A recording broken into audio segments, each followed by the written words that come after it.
Now we have a programme for the course on genetics. Today we look at some of the factors that influence genetic polymorphism in two types of snails.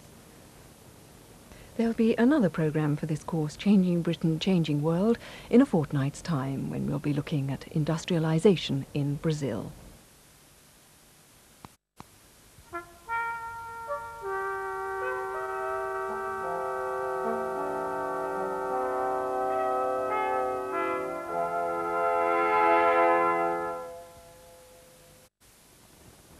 Now on BBC One, we're off to Albert Square to catch up on all the week's news of London's EastEnders.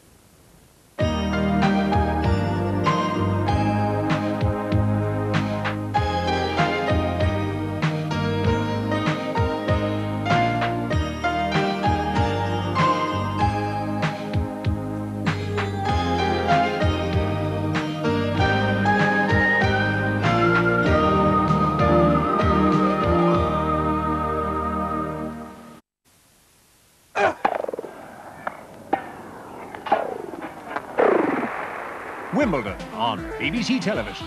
The world's leading tennis players wrestle for the ultimate title of Wimbledon champion, watched by the BBC's top commentary team.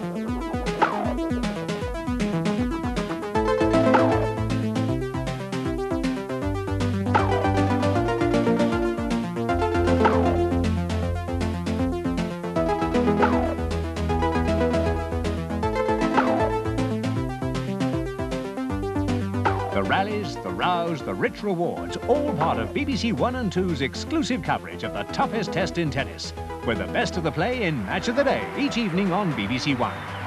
World-beating Wimbledon, starting tomorrow on BBC television. Now the start of 2 weeks of top tennis in Wimbledon 85.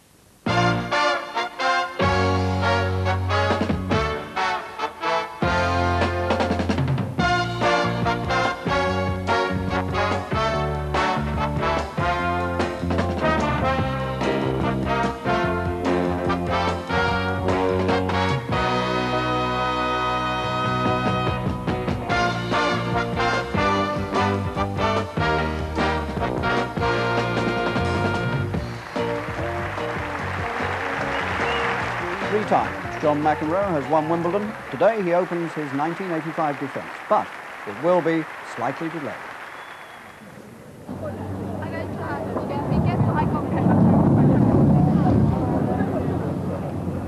Well, that flash of fire and that mighty roll of drums from heaven was the ominous prelude to Wimbledon 85 less than an hour ago. And this is the current scene on the centre court. Grey skies, a rainy day, and I'm afraid the centre court completely covered. Well, the weather forecast says that this is more or less what was expected. Considerable number of showers early on in the day, but they do tell us that things will improve later on. And although it'll be quite cool, they could play on, say, the Met Office until quite late into the evening as the weather improves. And I'm sure all those people under the umbrellas would love to know that, and also love to know that it is true. Well, what they're waiting to see, of course, is the arrival of the champion John McEnroe onto the pitch.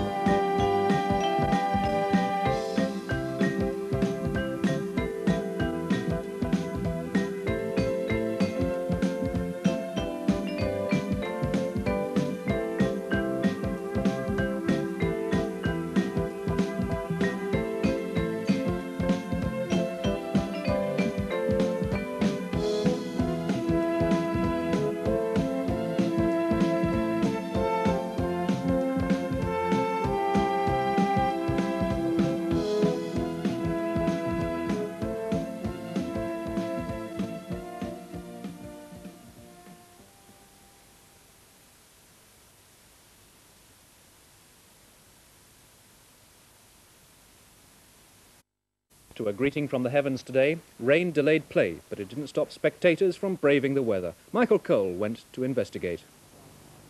Whatever Connors and McEnroe manage in the way of Thunderbolt services during this fortnight, they can't compete with this overhead delivery by Odin, or was it Thor?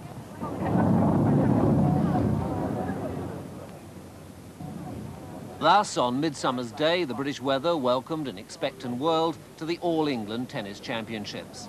The referee and head groundsman found the only dry spot in Southwest 19. It looked like a camping holiday in Snowdonia, but they were actually checking to see no water was getting onto the immaculate and so far unseen turf. Spectators pretended it was all a bad dream. It's 7 years since Wimbledon lost a full day through rain. If Flaming June continues to splutter, play will start 2 hours early at noon to make up time. And that was the 6 o'clock news on Monday, the 24th of June, as the rescuers continued their search for bodies from Air India Flight 182 off Southwest Ireland. Captain Michael Clark of the British Airline Pilots Association said all it takes is one man with a bomb and one sleepy security man. As airline operators increased checks for bombs, one of them said, "It'll irritate the hell out of passengers, but it has to be done." And in Toronto, an Indian, Surinder Bala, who'd earlier waved farewell to his wife, his son and his daughter, said, "I have lost everything." That's it from us. John Humphreys will be here with the 9 o'clock news. We'll see you tomorrow. Good night.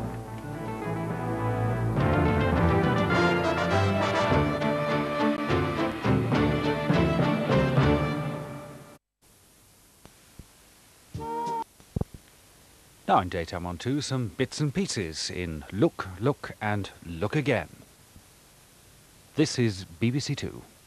Now further coverage of Wimbledon 85, introduced by Harry Carpenter.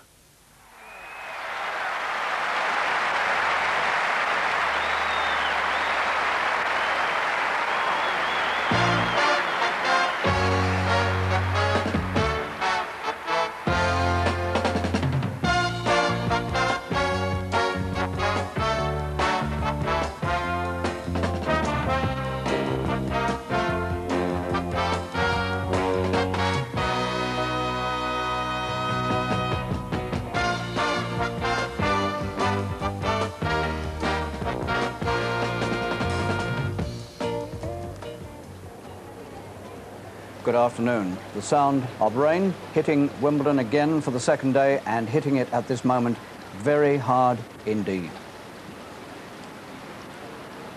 People sheltering where they can. This is the heaviest rain I think we've seen in the 2 days so far. The covers, of course, are on everywhere.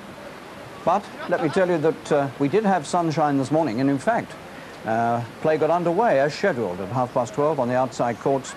But after just 40 minutes, the rain began, and it's hardly ceased since.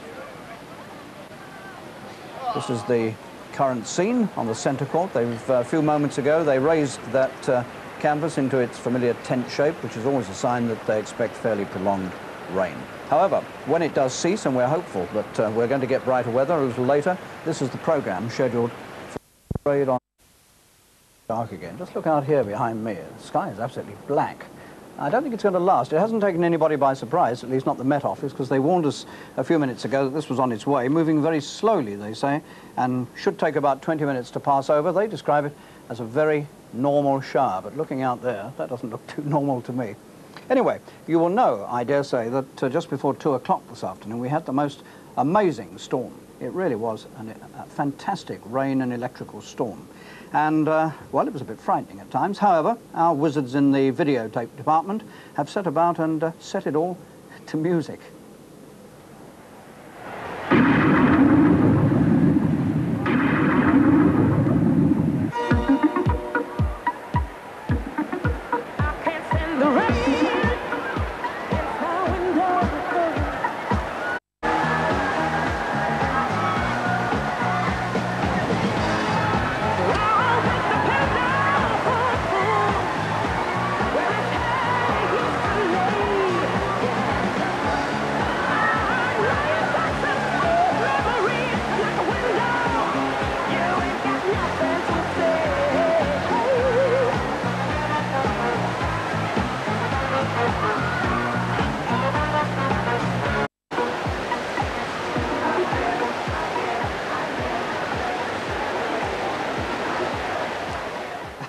Well, that was recorded rain, but we've got real rain, I can assure you. It's thumping down on top of this studio roof here.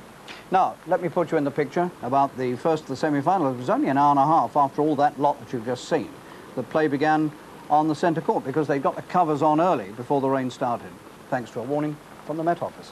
Anyway, Kevin Curran and Jimmy Connors came out to play their semi-final, and this was the result. And tomorrow to the ladies' final and those other finals, but we end today still not knowing who will face Kevin Curran, the conqueror of the champions, in Sunday's men's final. From Wimbledon, good night.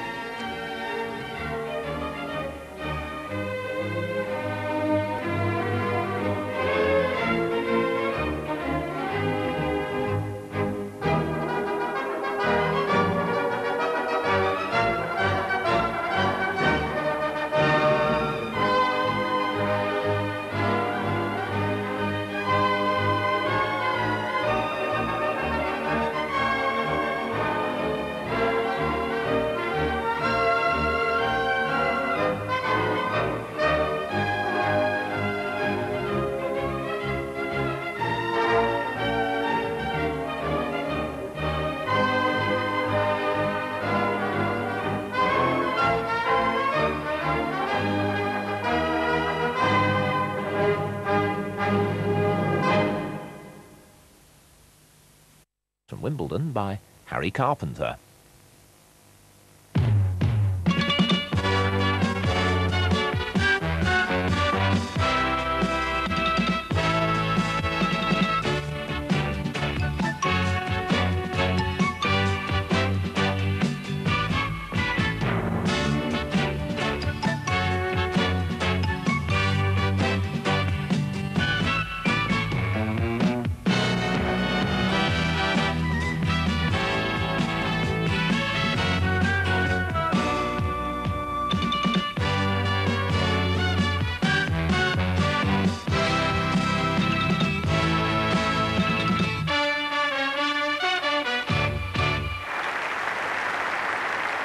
Yesterday, 17-year-old Boris Becker keeping out of the ladies' singles final on the centre court.